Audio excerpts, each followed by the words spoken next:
दधाना कर पद्माभ्या वक्षमाला कमंडलु देवी प्रसिद्धतु मई ब्रह्मचारिण्युत्तमा।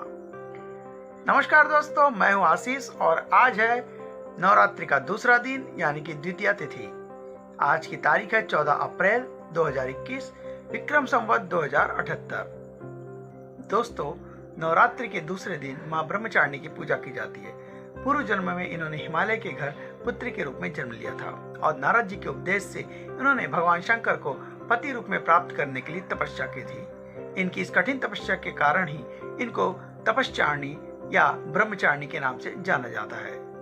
साधक इस दिन अपने मन को मां के चरणों में लगाते हैं। ब्रह्म का अर्थ है तपस्या और चारिणी का अर्थ है आचरण करने वाली, अर्थात तप का आचरण करने वाली को ब्रह्मचारिणी कहा गया है।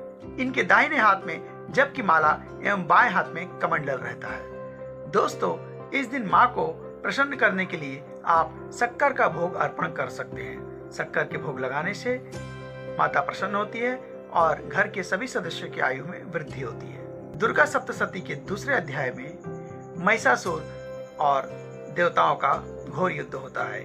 इस युद्ध में महिषासुर सभी देवताओं को जीत लेता है और सभी देवताओं के अधिकार का स्वयं उपभोग करने लगता है। इस वजह से देवता इधर उधर भटकने लगते हैं और अंत में ब्रह्मा जी के पास जाकर प्रार्थना करते हैं। ब्रह्मा जी शिव के पास जाते हैं और शिव और ब्रह्मा सब मिलकर नारायण के पास जाते हैं। जब नारायण को महिषासुर द्वारा किया गया अन्याय और अत्याचार पता चलता है, तब नारायण की भ्रुकुटी तन जाती है और वो अत्यंत क्रोध करने लगते हैं। इस क्रोध से एक दैदीप्यमान ज्वाला शक्ति का पुंज निकलता है जो कि एक स्त्री के रूप में परिवर्तित हो जाता है।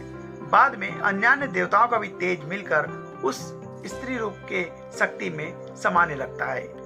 सभी देवताओं का तेज मिलकर एक देवी के रूप में प्रकट होता है। दूसरे अध्याय में वही देवी महिषासुर की सेना का वध करती है। दोस्तों, जब जीवन में अत्याचार बढ़ने लगता है तो क्रोध का करना स्वाभाविक होता है। दोस्तों, दूसरे अध्याय में हमको ये जानने मिलता है कि देवी ने महिषासुर की सेना का कैसे क्षण भर में विनाश कर दिया।